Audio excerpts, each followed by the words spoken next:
Okay, welcome back. At this stage, our program certainly will be functional. If we click run, we can enter values in the text boxes. First, we need to select which calculation we want to do. Enter a value, calculate. Oh, sorry. Just ignore this. Come to it later. Calculate it, spits out the value. Fine. That's functional program. But we also required to come up using complex techniques. And we need to use, needs to be well structured, logical response to the task, document using appropriate variable module names, and so on.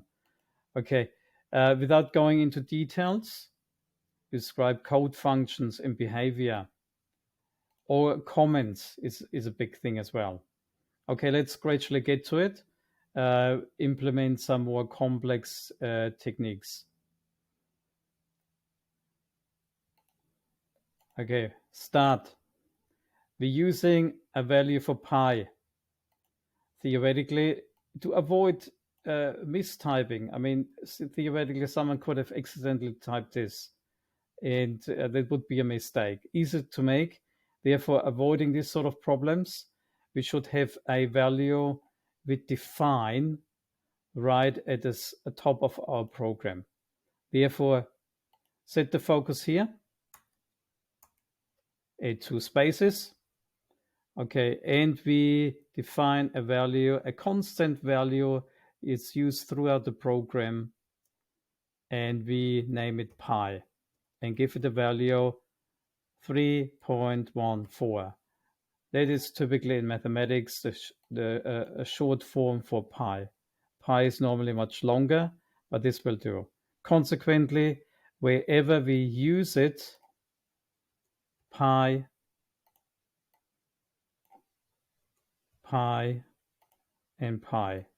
So we're using a variable that's being used across the program for pi. That is already a advanced use of programming of a variable. And now comment it. That's important. Have evidence that you comment your code. Use a global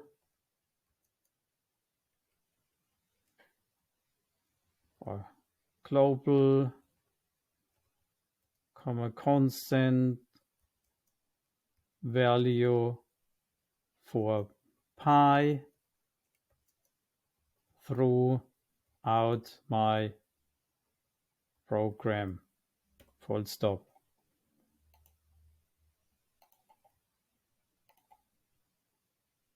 Okay, this is one evidence. Now we move on.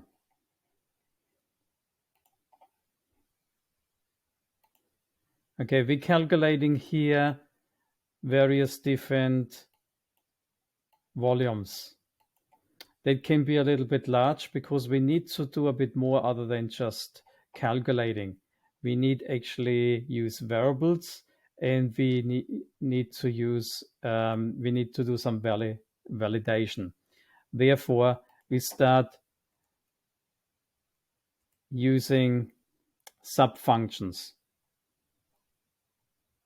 I start first with typing it without much comment.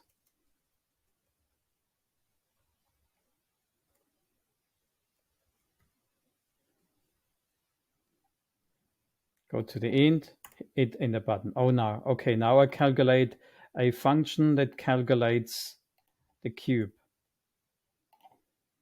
Okay, we do the same thing already for calculating the prism.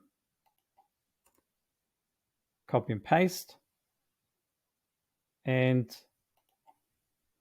type prism. Okay, what this means, when it does our calculation for the cube, we take this out and copy and paste it into here. Do your indentation, move it to the right, and the same thing for here.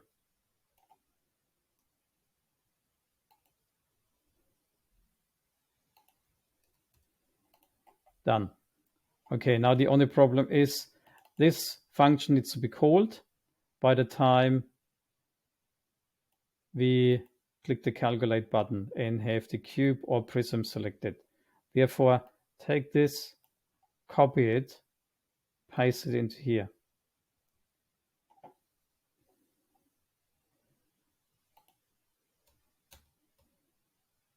Move it over.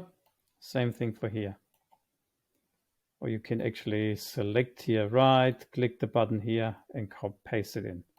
Okay, what means now when it starts executing our code, it goes here, then it checks out, okay, there is a function call, and now from here it jumps into this function, executes it, comes out and carries on. A little bit hard to understand, maybe. Okay, then for this purpose, I introduce now debugging. Okay, click here. Sets a breakpoint. Okay, because now when we run the program and we calculate it, put a value in here, click calculate button, the program stops here. Now I have a little bit visual understanding how my program steps through the lines of code and executes them. Okay, for this purpose, there is a step into option. Watch out this. Okay, the radio button is ticked, therefore it tries to call the function here. Now you can see I step through it, it jumps here. And at that point, I can even check the values behind it. So hover over text. Okay, it tells me there is the value 3 in the text. If I hover over text here, okay, my value for V volume has been calculated yet because it's the next step. So step 1, go one step further. Now I can check the value for V, 27, without seeing it in the program yet, but it will be 27. Okay, at that point would be good if you can create another screenshot. There's different ways to get a screenshot of the whole screen because I cannot use snippet right now, because if I use snippet, this little display here disappears whenever I move away. So therefore, if you have the shortcut, I know it's for me, it's a function key and print screen, PRT, SCR on my keyboard. Yours might be different. Okay, I use my one.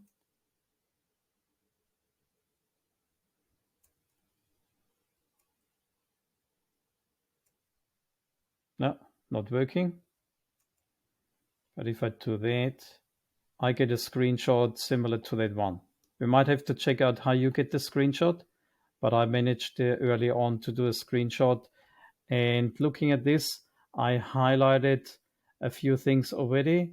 This is my breakpoint. This is where currently my code is sitting to be executed. And this is how I can view the debugger using my values. This is debugging in a nutshell. Take a screenshot, put it in your documentation that you learned about debugging, and maybe use it now more often. I will try to help you one-on-one a little bit about debugging. Evidence, and write some comment about it. Okay, we stop this now.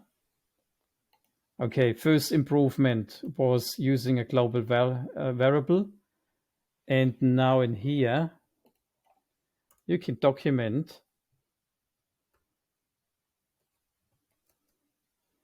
this function calculates the volume of the cube and does validation. Okay, validation we haven't started yet, but now we get right into it. Okay, next thing is, in order to satisfy the standard, we need to use variables. So far, we're using text, the content of text boxes directly to the calculations. That's not how we work in programming. Therefore, what we're doing is we define a variable. For this, we define a variable named cube, make it cube underscore s as a value of double.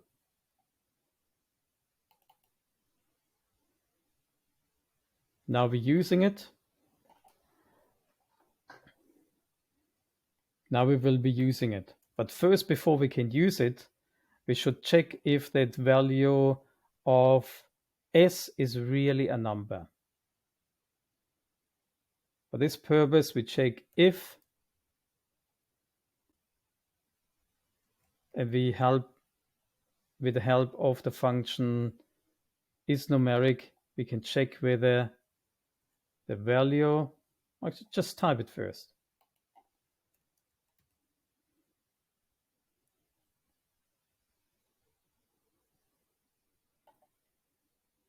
Okay, we check if the numeric, if we have a numeric value in text box. So take this text box, copy it, and put it in the middle of these two brackets. Now we're checking this, and we get from the function call a return value, it's true or false. True means yes, it is a numeric value. False is it's not a numeric value. Equals true.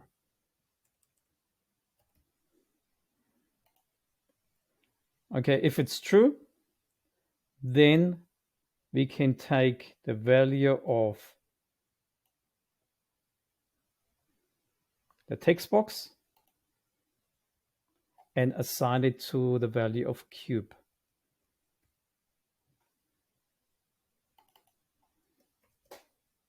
Here we go. That holds now our value of cube. Okay, but for in case it's not a value, not a number value, we need to be able to recognize that and give a message to the user that he actually done a mistake by the data entry. Therefore, we have if this condition is true, then we do that. Otherwise, and we use now else, otherwise do something else. And this something else means we displaying an error message. So we have built-in functions, displays as a message box. Dot show, brackets closed. And what's the message? Please enter a number value for s.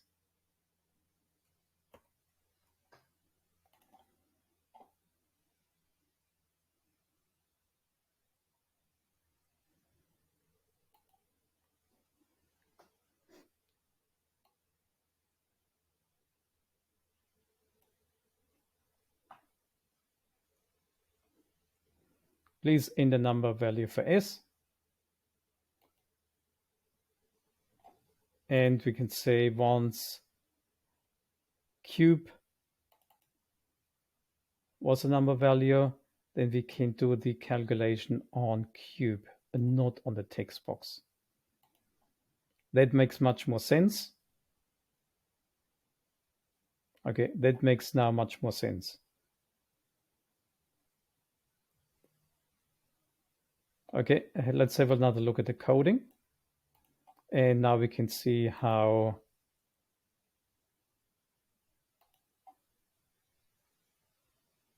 how it's progressing.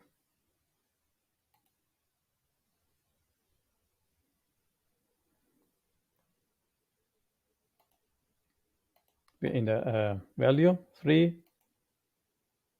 We can, our debugging, we can turn off for a moment again. Click on the dot here, remove the dot, and Calc continue. Okay, the calculation works fine. Now we do a mistake, and now comes up with a message. Please enter a number value for S. Okay, so the user got pointed out, he done a mistake. Not very descriptive, a bit plain. We can make this a little bit prettier. We can make it a bit prettier. With every function call, we can add and assign variables, parameters. So we can go display another text. And next text we're typing is the message saying error. Just quickly do what the difference is now. Click here, AAA. Okay, now we have the display saying error. Nice. Something else. We can also have little icons, little buttons.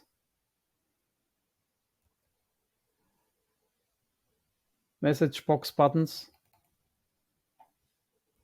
The OK button we want to show up. And if we have another comma,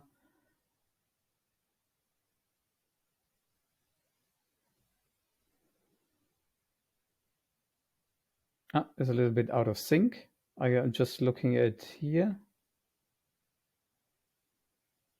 Sorry, I was just reading. When you highlight here, you can see text. The caption is the message on top of that little message box. Then comes the buttons. If you read through it, then comes the buttons. Then comes the icons. Okay, that is absolutely perfectly fine. So now we can type message icons, message box icons, and it comes already up with suggestion.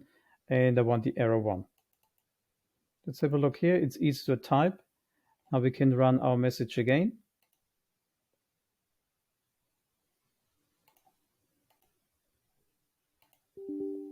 Now you can see that one looks a little bit nicer. Nice message here. That's a little bit like we're used to having error message with a nice little icon. It's please enter a number value for S. Nice friendly message. Okay, we stop it here now. And we do the same thing now for calculating the prism. I quickly do the text first, and you can follow the text rather having to listen to every step I'm doing. Now I created the same thing for calculating the prism, but you will spot I only checking for one value so far.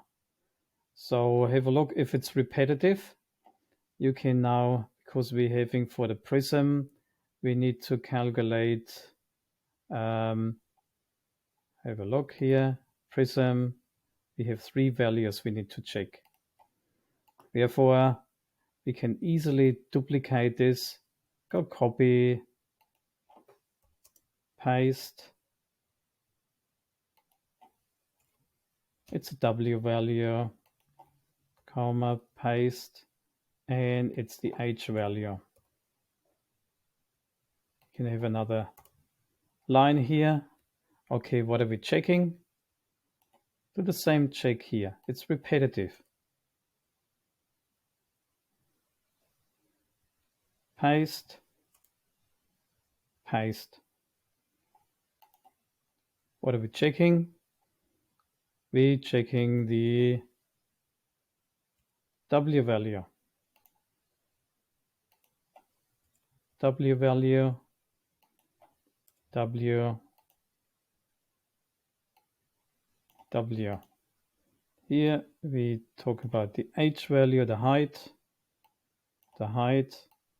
we assign the height, and we give an error message regarding the height. Nice. You can see within 20 seconds, I basically repeated this whole thing. Now we can test it.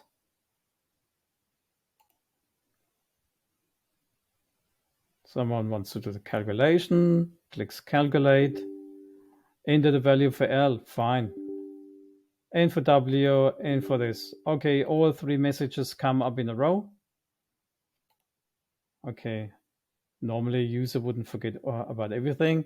So enter the two L values. Now only warns me about the W value and the H value.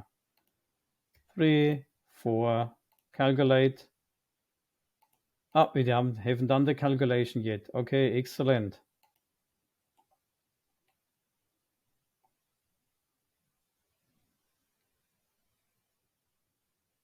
So we do the messages first and then the calculation at the end. Okay, one little problem. Because now we only do the calculation at the very end. We need to add one line here. Exit sub.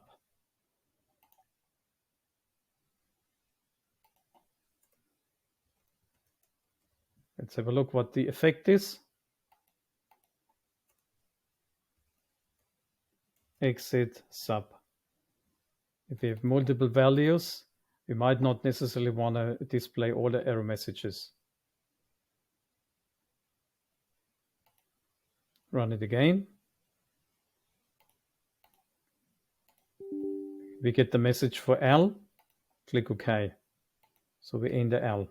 Calculate. Now we get the message for W.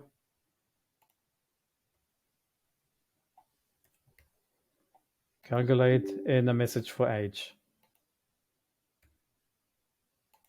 Okay, now at the very end, all done, all satisfied. Now we can do the actual calculation. So what we're doing is we go text box underscore prism for the value dot text equals prism h times prism. Should do L first. Let's do L first. And we do W times prism height. Now we run it again. Click it. 2, 3, 4. Now does the calculation. All neat and tidy. And we can always comment it. What seems obvious for you might not be obvious for others. Can you see? Finally, after validation is completed, the volume gets calculated. Comment your code. Even comment here. After the error message was displayed,